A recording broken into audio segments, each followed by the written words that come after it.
Sa Dumangas, Iloilo, mag-amay patay sang makabunggo ang ila ginasakyan nga SUV sa nasugatan nga 10-wheeler truck.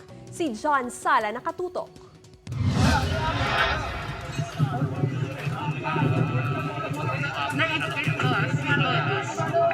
Hindi nangin mahapos ang pagkuha sa duwa ka biktima nga naipit sa SUV nga ini matapos nakabunggo sa nagasugatan nga truck pasado alas 3 kahapon sang hapon sa Coastal Road, Barangay Bantod, Fabrika, Dumangas, Iloilo.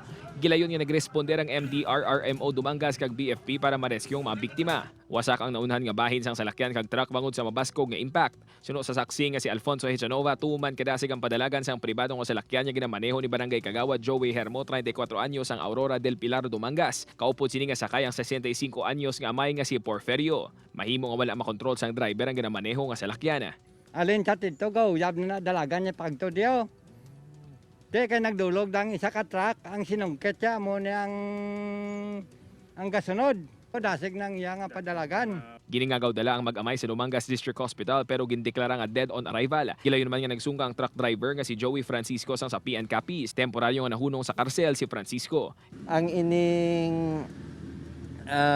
Isuzu X halin ini sila sa Iloilo City going na diri sa Dumangas Mapuli. While ang ining wing van halin ini sa Dumangas Port, puno ini siya, may karga ini siya nga mga feeds. Kasong reckless imprudence resulting to double homicide ang posible atubangon sang driver sang truck. Mga akon sir, mga luoy man sila, hindi man nila ko pa kasuhan kay ako na sir, pangabuhay akong lakat mo.